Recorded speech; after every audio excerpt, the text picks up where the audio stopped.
The eCom Seller Summit was created to prove that with the right tools and training, anyone and everyone can make money in e-commerce. So many people want to try their hand at e-commerce, selling on eBay, Amazon, Shopify, and more, but they're afraid they won't be successful. This summit will show you that there's many ways to do e-commerce, and there are many platforms you can explore, because e-commerce really has no limits. It really can pay your bills, and e-commerce never sleeps. There's nothing like waking up to profits from getting sales all night long. My name is Nicole Whitlock, and this is the eCom Seller Summit. Hey everyone, this is Amy Weiss here from Amazing at Home, and I am so excited to be speaking at the eCom Seller Summit. Today, I'm going to be talking to you about starting your own private label. I know many people here have already been doing retail arbitrage, wholesale, online arbitrage, and some of you may have also dabbled in private label. But private label has gotten a little bit tougher, right? We used to be able to kind of slap a label on something, throw it on Amazon, it would just sell like mad cats, right? Well, things have changed a little bit, but we have an amazing roadmap, an amazing formula that has worked for years, and folks have gotten really, really incredible results from it. So today I'm going to be walking you through what that roadmap looks like, so that if you're considering starting a private label or even growing your private label, these tips will surely help you. So as I mentioned, this presentation is about mastering private label in 2021. And we want to talk about then versus now. How can you have a roadmap for starting a successful private label now in 2021 and beyond? So who am I? I'm Amy Weiss. I'm an MBA, an inventor, an instructor, top-rated e-commerce consultant and course creator. I've been involved in a lot of different businesses in e-commerce. I was part of Rebate Jet, Digital Fire. I had a China trip called the Canton Fair Experience. I have a weight loss non-for-profit called Portionista. Amazing at Home is my consulting business. I invented this fun little product here that I'm holding in this picture. And this product is a better way to clean the cat litter box. That's kind of what started my private label journey. And then I'm also a podcast co-host of the Seller Roundtable Amazon FBA podcast. So I've got a kind of a lot going on. Some of these businesses I'm not involved in anymore, but have been really well-rounded in e-commerce, and everywhere from software to service-based to having my own private label brands. I've had a huge impact on the Amazon community, and I'm so excited about that. On the e-commerce community, there was recently a seller poll. There's one every year, sellerpoll.com, where you get to vote on your favorite providers. And I was voted number 2 Facebook group, number 3 Amazon course, number 3 Amazon consultant, number 4 podcast, and number 5 contributor.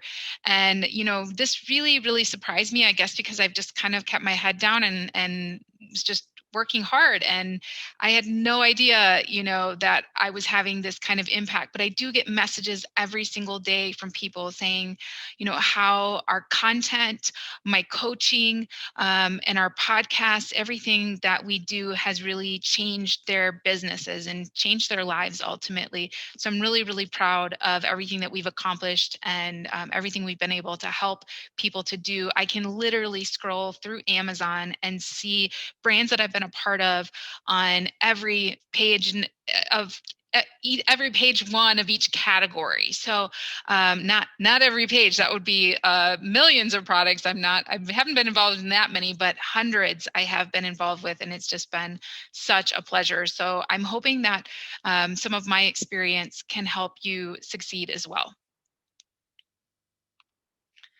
All right, the first thing that we have to talk about when we're talking about private label is the private label mindset. So there's a difference between the business models and the mindset that you need to have.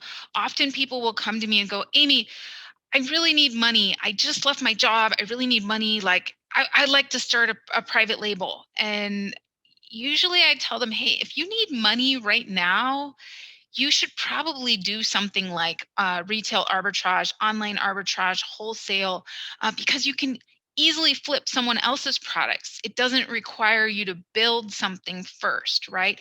Private label requires a not only a different mindset from trading your time for money, but it requires you to invest in building an asset that you can sell later if you choose to, right? So if we look at some of the difference, so I've got starting your own private label means a mindset shift from trading time for money to building an asset you can sell. So we look at RAOA and wholesale. And we source products, right? We get money for those products, and then we try to scale that model and get more and more income, right? You're flipping someone else's products for that income. Now, when you grow that income, you could buy some really great assets. Like you could buy real estate, you could have multiple streams of income, but you're not building an asset when you're doing that. So that's the primary difference, where with private label, you're building an asset for a later payoff. So you build that asset, you set up a business foundation, you get those products, you sell them, you scale, you have that same cycle here, but that cycle continues to building a team and actually building an asset that you can sell. The other key difference is with these models over here on the left, when you quit, the money stops, right? If you stop sourcing products, the money is going to stop. The difference between that and private label is you've built something that you can remove yourself from. You can hand it off to someone else, right? So when you remove yourself from it, you can actually sell that asset. So although it takes a higher initial investment to build a brand, trademark, get your logo done, your website, your packaging, understand your customer, marketing, advertising, and your initial profits, when you get those initial profits, you don't get to just go source more products right away. Like you probably have some operating overhead expenses that are a little bit more than you would have on the other side, because you have built all of these assets that are part of your brand, right? So like your intellectual property, things like that.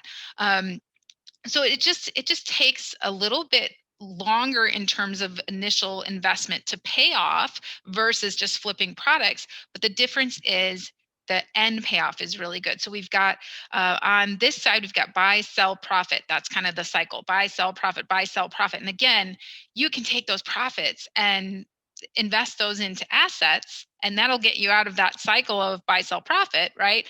But if you're wanting to build an asset on the private label side, you're building, developing, sourcing, selling, profiting, and scaling, right? So that you have that, and at the end, you can remove yourself from it. Okay? So basically, you want to start a business that works not because of you, but without you. So we don't want to create another job for ourselves. Now, maybe some of you do, and that's okay. That's perfectly okay. But I like to start out with this. I'm a very straight shooter. So when people come to me and say, Amy, I need money right now, I say, okay, there's plenty of things you can do in e-commerce. You can start a service-based business. There's plenty of things you can do in e-commerce, but private label is probably not the thing that you should do right now to get money, right? All right, let's talk about private label then versus now. Amazon really started taking off in like 2014, 2015, and private label became this thing, right? There were some private label pioneers, and these product research softwares were built, and there was all these, and I'm not picking on this person that's on this picture here. I don't even know who that is, but there's all these like, hey, get a product, slap a label on it, and buy a Lamborghini with all your profits. And that was happening. Like people were really making a lot of money because Amazon wasn't really that saturated yet. Like they were building their database of products, and more people were going and buying from them, and these private label brands were just building and scaling. And many of those private label brands were actually white label brands. So we have the then find a product on Alibaba, slap a label on it, and buy a Lamborghini with all your profits. Now, 3,000 new sellers every day. A saturated market requires that you actually know the customer, right? The biggest problem people have when they come to me and they have no sales is that they don't actually know why the person buys those types of products. So they're trying to, sometimes they'll try to compete with a brand that's really big in retail, and they say, oh, well, but their Amazon listing is bad. Well, their sales don't come from their Amazon listing, they come from retail, and they already have trust with the customer. So it's really, you really have to know the customer, and you really have to differentiate your products in a way that matters and meets their needs. Otherwise, you're just competing on price and reviews. And that's really hard to do with so many new sellers every day. So it used to work, but it just doesn't work well anymore. So the next then, before you would launch your private label and advertise only on Amazon, you just do a PPC only launch, right? You'd utilize Amazon's traffic. You'd send all 2,000 of your units to FBA and sit with your Mai Tai on the beach with your laptop for your 4-hour work week, right? Well, again, it used to be a lot easier, and we could send everything to Amazon, and the sales of common Me Too products it was just easier back then. I remember selling even used stuff on Amazon, and it sold like crazy. Like I started selling in 2007 as a hobby, and yeah, it's just not like that anymore. So now you have to launch your private label, build your brand off of Amazon for maximum success and ranking. Send in 200 units, right? Amazon recently said, hey, you can only send in 200 units of new ASINs. They were having way too many sellers, new sellers sending thousands and thousands of products in, that ended up becoming Amazon's problem because these products weren't selling. So they've now made these ASIN restrictions. So that forces us to have to set up logistics outside of Amazon and make sure that we're staying in stock. And so it adds some complications. It forces us to build more of a complex brand, right? With resources outside of Amazon to get those things done. Not to mention, we need to make sure we're advertising off of Amazon for maximum ranking, because on Amazon it's harder PPC because of all the new sellers coming into the market is very, very competitive and very, very expensive. So we need to, the best brands have really great advertising strategies off of Amazon as well, both organic and paid.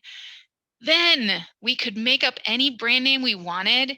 We could buy a third-party barcode for $1. We could create a listing and send in some test products in a plastic poly bag to see if they sell. Yeah, I used to have, well, and I still do. My podcast partner, Andy Arnott, and we had a course called the Sourcing Small Masterclass. And the idea was that you would just buy some stuff off AliExpress, and you like 50 units, 50 or 100 units, and you would just send it in to test it out, see how it goes, and then get feedback. And if it went well, then you would actually, look for a legit manufacturer and grow that. But it was very easy because you could just make up a brand name. You could get a barcode from a third party vendor. Well, Amazon has stopped all of that, and they have limited the resources and advertising placement, the premium placement, to only registered brands. So you really need to, the now looks like you need to file your trademark. You need to create retail ready packaging. Used to be able to just send it in a poly bag, and now Amazon, they'll gate you and require you to send in photos of your packaging with like legit branding on it. And so it's you can't just slap a label, put it in a bag, and send it to Amazon anymore. They had so many problems with knockoffs and everything that they are really, really cracking down on this. So you need to get brand registered so that you can advertise or access that premium advertising placement and actually create a listing without running into all of these errors, right? Because Amazon's going to say that you have to have generic or NA as your brand name if you're not brand registered, or you have to send in pictures of your packaging showing that you're like, retail ready, that you're good to go and you're actually legit trying to be a brand. So it's changed a lot. And that just means that we need to take it a lot more seriously. It's less about kind of testing the private label waters and more about really doing better business planning and setup and knowing your customer from the start. So, with all of these crazy then and nows, is private label still worth it? Well, yeah, it is. Why? Because of the payoff. Like people have been trading goods and services since the caveman days. You got, this caveman over here, he set up his business. Why can't you? Why can't you? It's all about building an asset. Why spend all the time and effort flipping products, flipping products, flipping products, and just to create another job for yourself that maybe you don't even like, right? I started my private label in 2017, late 2017. I invested over the first 2 years about $200,000 before this was over time. This was not like I didn't just, oh, here's $200,000. I started it and invested and reinvested and reinvested, put a little bit more money into it, that kind of thing. And then and then after that, it kind of paid for itself. I was able to continue to reinvest my profits and take a little money out of the business and that kind of stuff in the beginning. But I am looking to sell in the beginning of 2022. I may even sell later this year, and I'm looking for about $1 million plus exit from my business. So for 4 years of building it, an increase of $800,000 is not too bad, right? From that initial 200,000 I put in.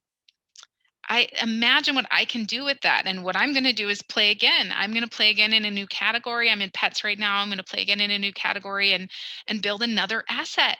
And how exciting is that? That when you can master this, you can really build some great assets that you can either hand off to your family, you can sell them. There's so many great things that you can do. And you're building something that, people connect with. Every time I get a new 5-star review or someone reaching out to me for one of my products that I've created, it is so cool to think, wow, I built that.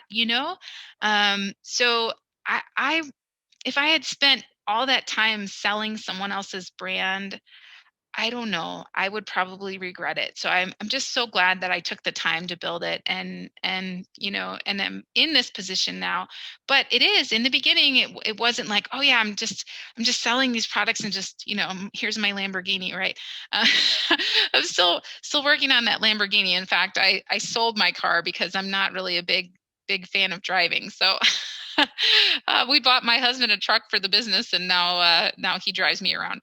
Uh, but the bottom line, you guys, people have been trading goods and services since the caveman days. Amazing brands are still being built every day. So I want to give you permission to build your own brand if you'd like to. So let's talk about these 5 pillars of success. I have 5 pillars of success that I teach, and I want to share these with you so that you can use this as your checklist, as your roadmap. Okay. So pillar number 1 is setting up a firm foundation. We need most of the mistakes and problems that people have is because they skipped setup. They try to go right to sourcing that product and they didn't understand their numbers, they didn't know what they needed to do, so they try to go right to sourcing that product, and then they're like, oh no, my packaging is wrong, or oh, I didn't set that up, oh, ooh, someone else has that trademark, oh my gosh, right? So we want to set up a firm foundation. Pillar number 2 is doing ideation and product research. So it's so important that you don't use, you can use product research software, but I don't. And not to find products to sell anyway. I do something that people have been doing for years. Buyers of major retailers have been doing this for years, and it's called market research. So we learn how and why people buy the things that they buy so that we can find opportunities and be first to market with that new cool product that everybody loves. Now, this does not mean that you have to invent something. People always think that, like, oh, I got to invent something. You don't have to invent something. I can simply research a trend in the marketplace and put my own cool designs on an existing product, right? So I'm in the pet niche, for example, and I market to cat people, and I happen to know that there isn't a lot of cat office decor because I've looked for it for myself and I haven't been able to find it. So right there, common products that I can add a differentiation to, a little design differentiation, and really crush the market with them, right? And I can own that design differentiation and protect it, which is really, really great, right? So other people can't copy my exact design, right? Yes, other people can bring cat office supplies to the market, but my brand is trusted, right? And I'll be first to market with a really great line of those, right? So it's important to understand what the market wants and understand how to do market research so that you can be first to market and you're not just competing on price and reviews. Pillar number 3 is product development, manufacturing, and sourcing. So if I decide that I want to make those cat office products, right? How do I do that? How do I actually find a right manufacturer? How do I do the product development for that? How do I apply a cool cat design to a keyboard? What does my supplier need? What's the manufacturing process for that, right? In order for me to get the best prices, find the best suppliers, and develop the best products that are going to be quality and meet my customers' needs, I need to understand product development, manufacturing, and sourcing. So that is pillar number 3. Pillar number 4 is business planning, marketing, and operation. So we want to build a sellable asset one day. We really need to understand, we need to have a plan. If we fail to plan, we plan to fail. So we need to understand how to plan.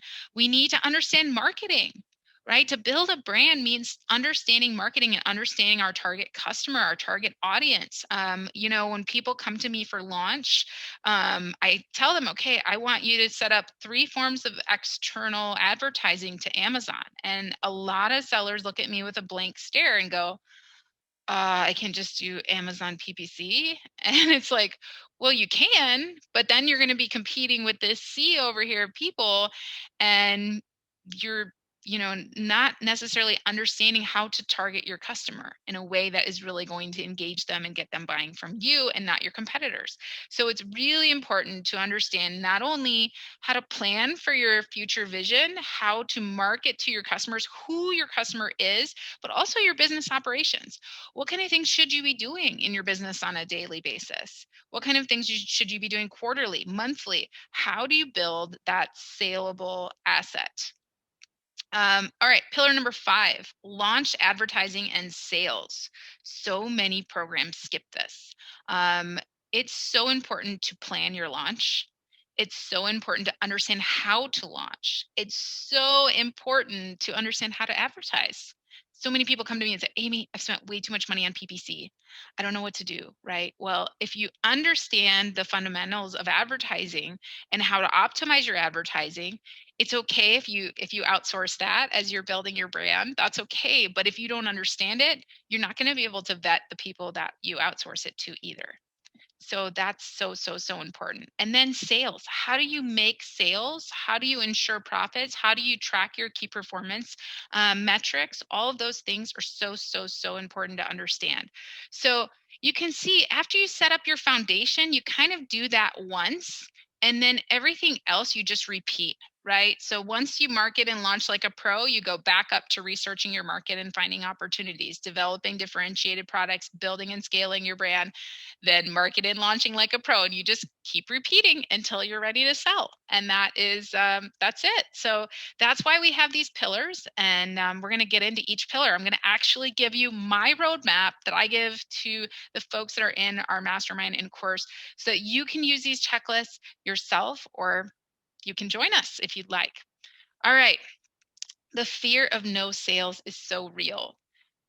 So many, like, I researched, I did a search in my email box. People come to me for free listing reviews, and I'm going to give you guys that offer at the end of this presentation as well. But people come to me to review their listings and look at what's going on with their sales. And so many people are launching products kind of blindly, and they're spending all this money on advertising, and they're not making any money, and they're not making any sales. And so it's really, really prevalent, and it's fixable. And so I want you to know that it's definitely fixable, and there's a way to fix these things. First of all, Profit matters. Okay. I want you to focus on profits over everything else. A lot of people don't understand their numbers. They come to me and we'll sit down on a coaching call and they don't understand how to run their numbers. They don't understand how to understand the cost of advertising, how to optimize their costs, how to work with their suppliers to get lower costs. Some people don't understand the way Amazon breaks down their charges and they end up not even making any money, right? So we all want to, have the Lamborghini and the really impressive screenshots for revenue, but the bottom line is there's a lot of even 7 and 8 figure sellers that are not making a lot of money at the end of the day and not building as strong of an asset as they could build. So I really want you to start with the end in mind and think about how much profit you need when you're sourcing your products and when you're setting up your target pricing. So this is our first checklist, setting up your foundation. Remember, this was pillar number 1. So this is actually what our folks use. So we have a success roadmap that walks them through every step of the journey along the way so that they can actually check the boxes. I'm a big to-do list girl. I like to check boxes, so I provide that to my folks. Our first class is all about how to launch with confidence. That's the big thing that's lacking in the private label community is confidence, right? People go, but Amy, I don't know if it's going to sell. Well, guess what? There's a way to understand if it's going to sell. You can reduce your risks by understanding your market and by doing market research and validation. And so it's important that whatever you do it with confidence. So we start there. Choosing a business model. There's different business models within private label, right? There's white label, there is retail arbitrage, wholesale, that kind of stuff. So it's important that you understand what business model you're trying to do, whether it's drop shipping, whatever, and that you're picking that and you're not kind of going all over the place, because it's very hard to scale something that's all over the place when you don't have a plan. Next is knowing your numbers. You want to know your numbers.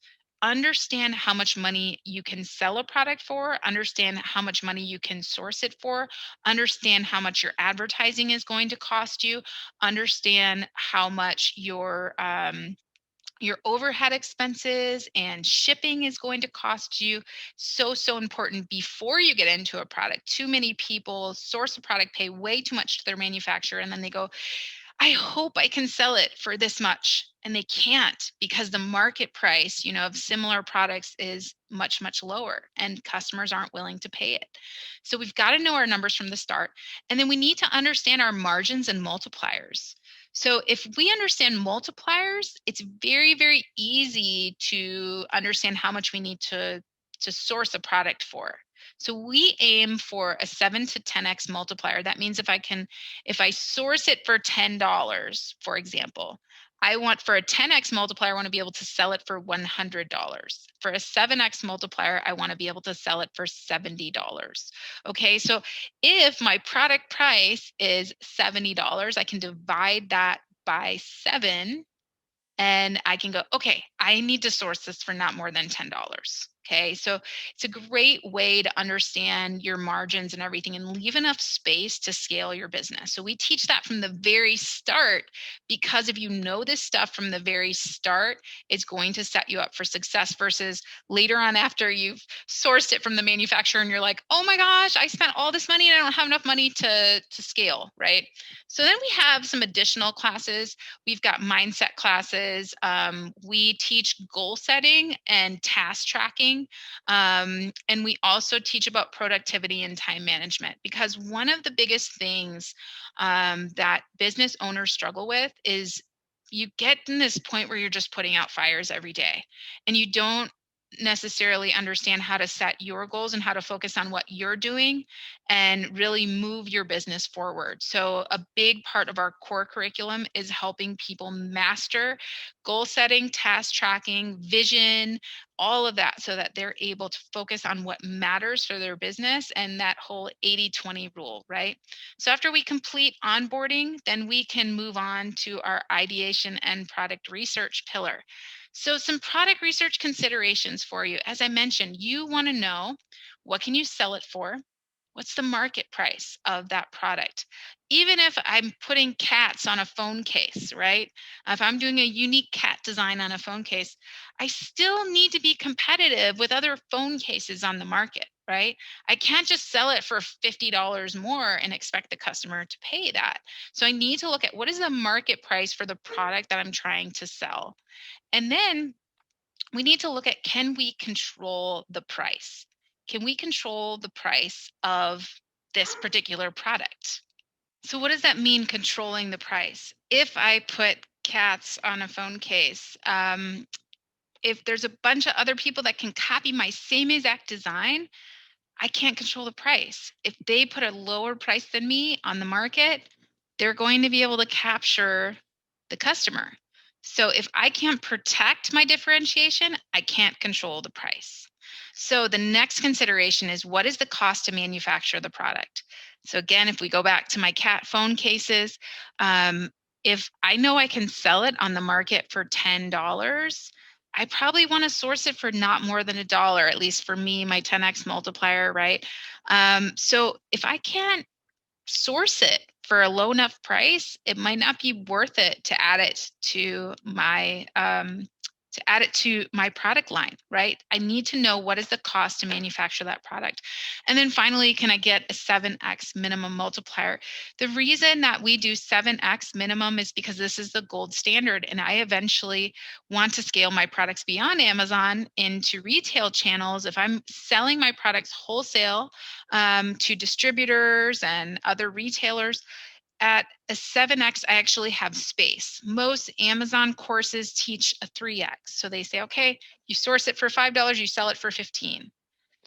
That doesn't leave a lot of it doesn't leave a lot of space for you to sell that product wholesale, because wholesale is half of the retail price. So that $15 product would have to sell wholesale for $7.50, right? So that doesn't leave you enough margin to actually scale your business and make money. So that is why we aim for a 7x, because it is the gold standard. It's not just like a number I made up. It's really good if you're building a brand to have margin for scaling. All right, so then the next pillar is getting into ideation and product research. Okay, so this is our checklist for it. We brainstorm product ideas. So here's the thing, is there's lots of exercises that you can do to turn on your idea machine. I hear this from people all the time. They say, Amy, I'm not creative. Okay, but there's a lot of exercises you can do to turn on your idea machine. And once you turn it on, you cannot turn it off. So this is what we do. We go through many exercises to help you discover cool product ideas within your niche, right?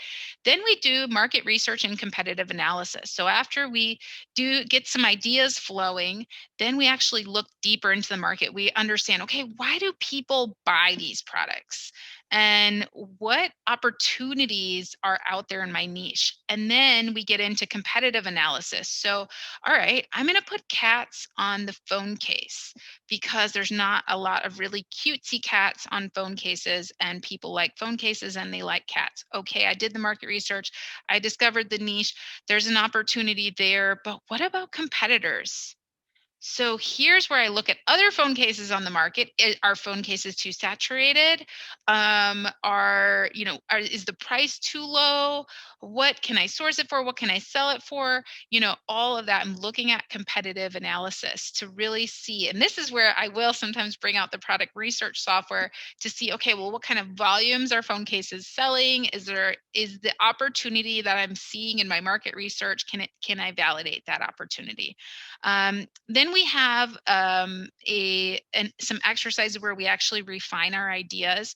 We have some checklists to determine whether our products are winning products, to validate whether the customer will actually buy those products, and then understand what to launch first. So we put all of ours on a spreadsheet, and we answer the questions about each of our product ideas, and we let the cream rise to the top, and so that we understand exactly what to launch first, right? Sometimes people choose 2 products to launch first. Sometimes they choose 3.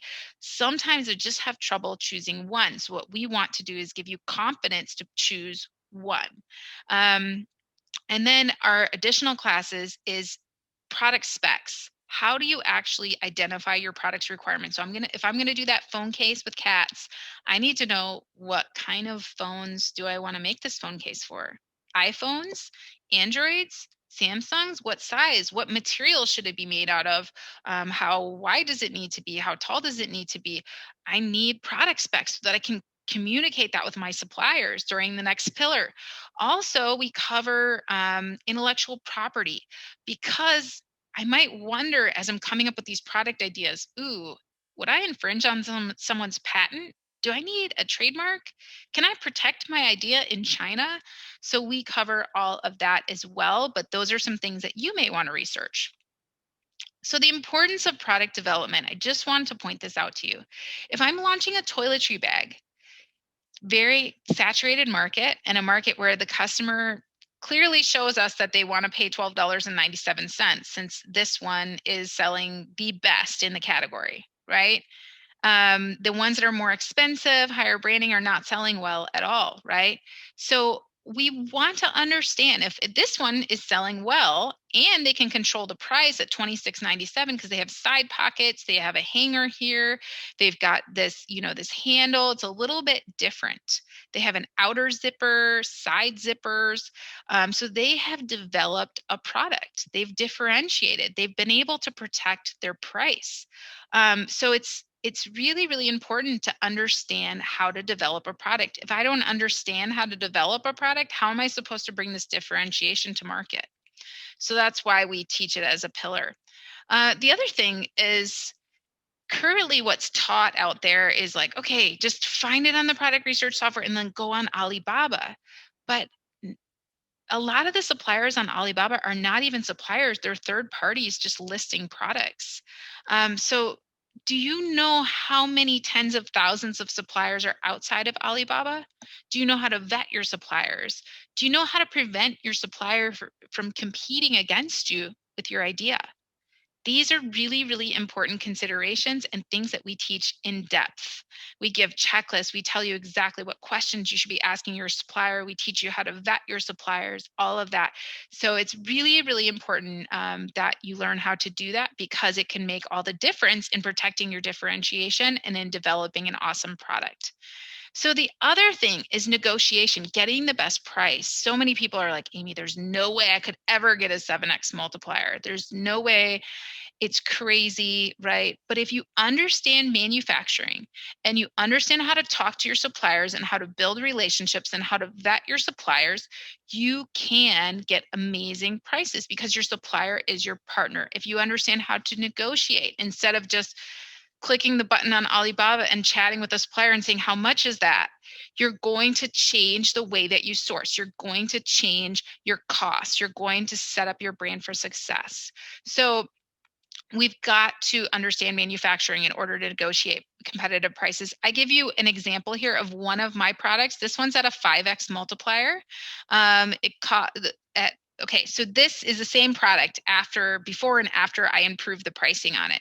So I went to Canton Fair in China. I have a China trip, and you can come with me to China. It's really fun. Well, of course, not right now with COVID, but yes, we go together and we talk to our manufacturers, and it's just a really great way to find a great manufacturing partner.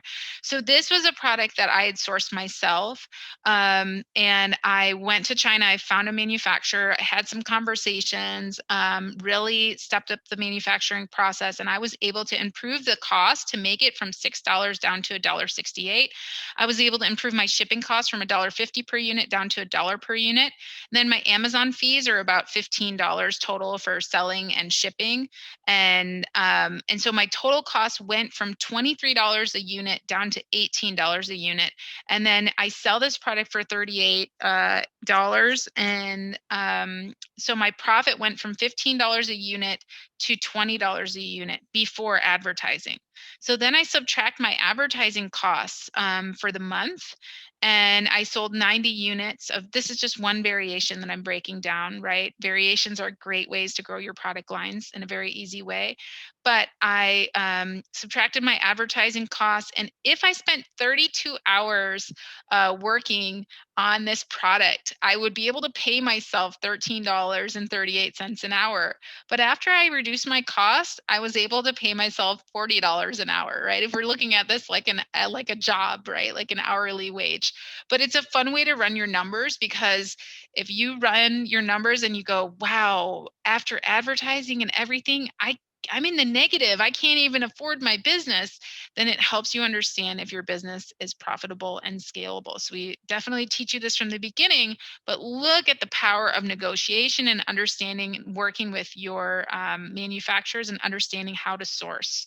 That is the difference right there. The difference is over $30 an hour raise, right? All right. So, product development, manufacturing, and sourcing. This is our checklist for this. Number one, understand how to prototype and develop your ideas. So many people have come to me with inventions or with new ideas, and they didn't take time. They just went straight to the supplier with their idea.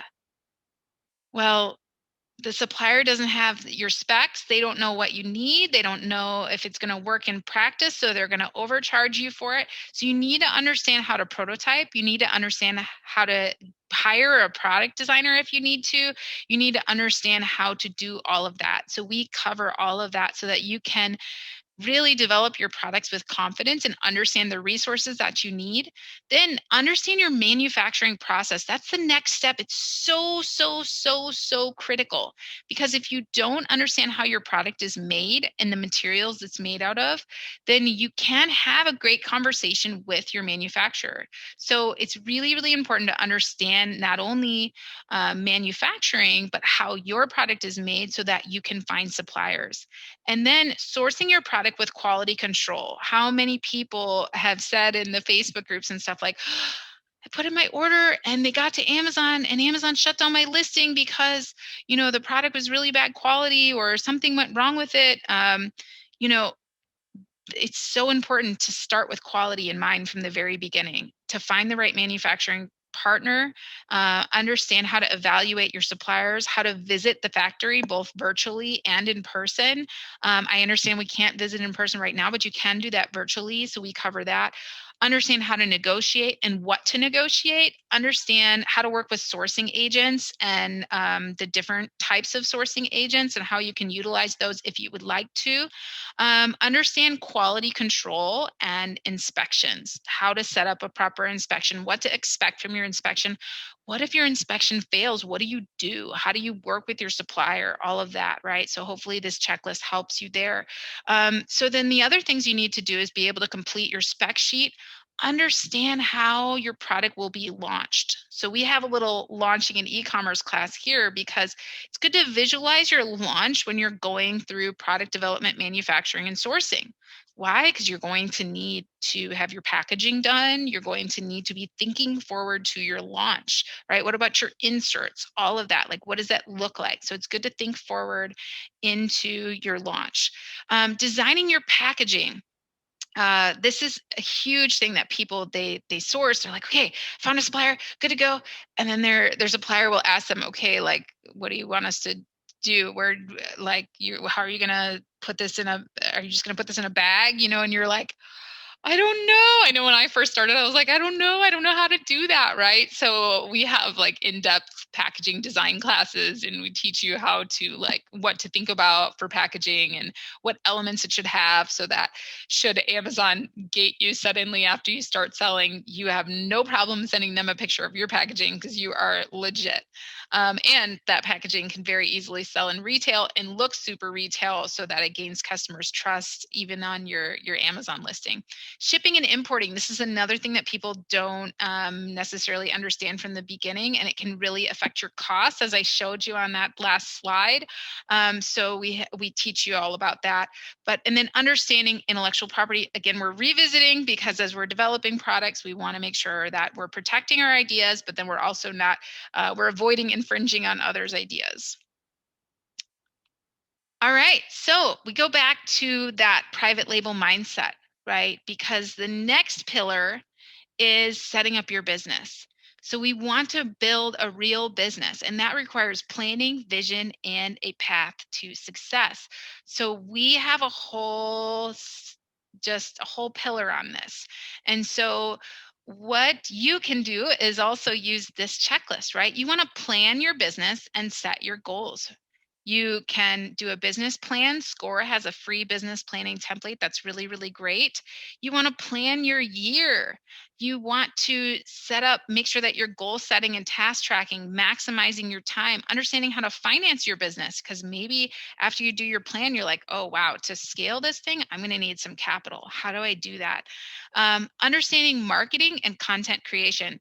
This is huge and something that no other course covers as far as I know.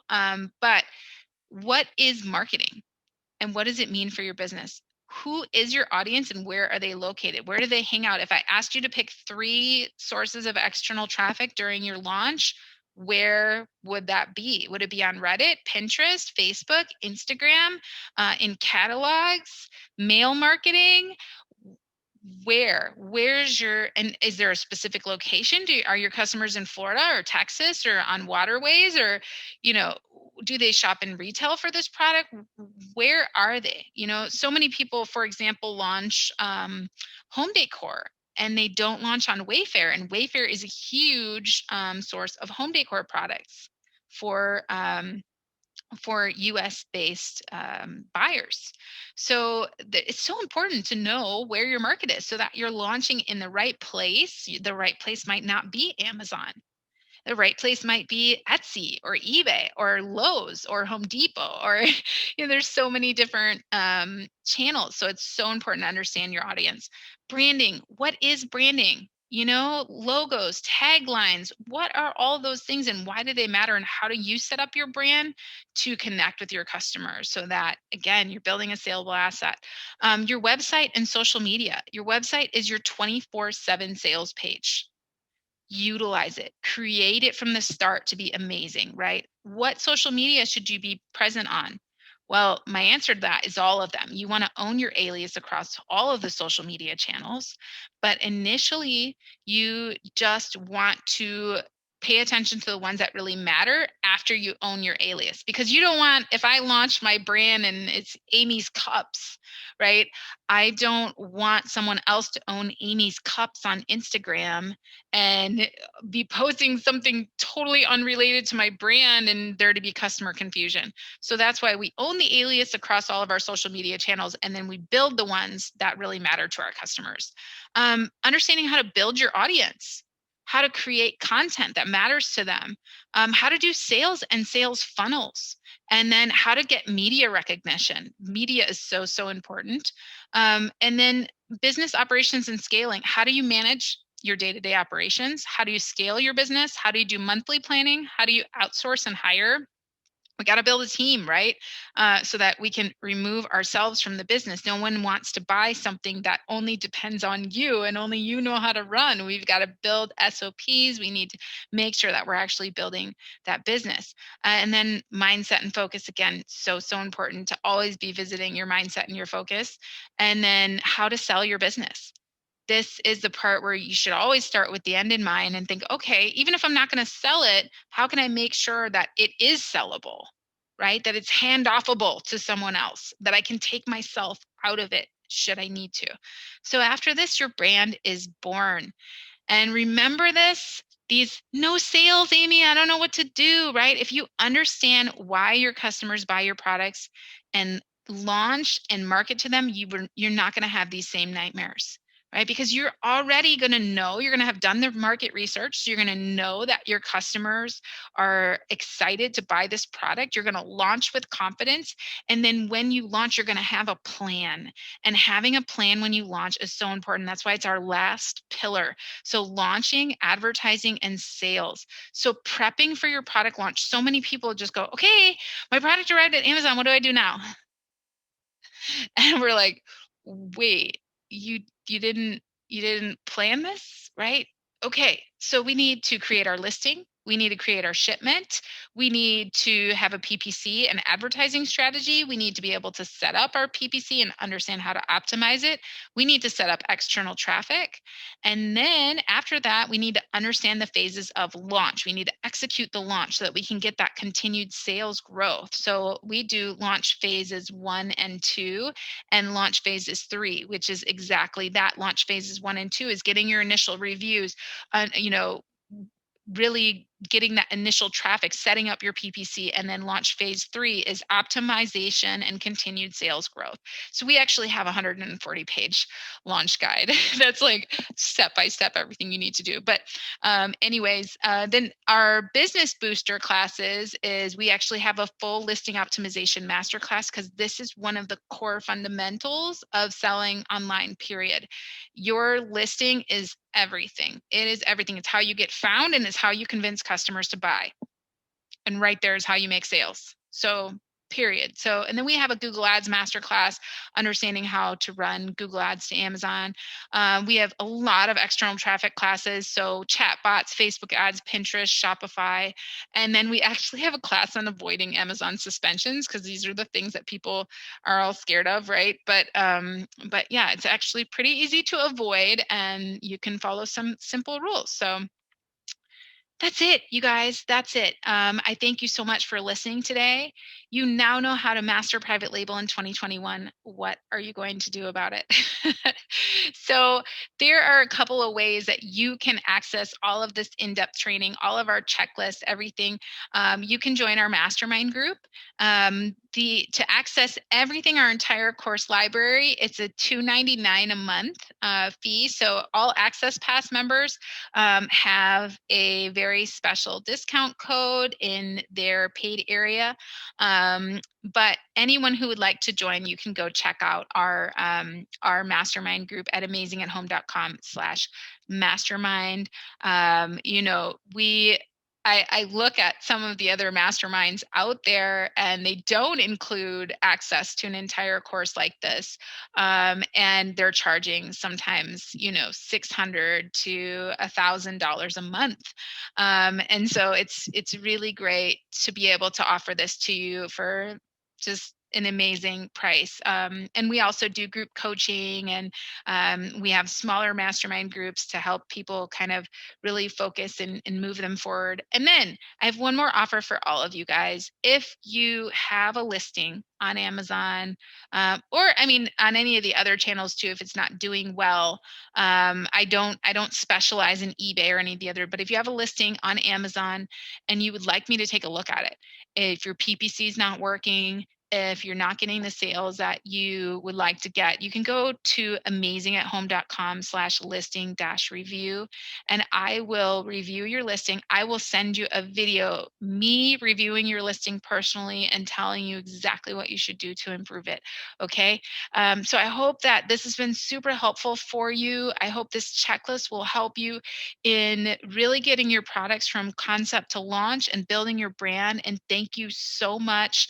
I wish you guys nothing but success in your business.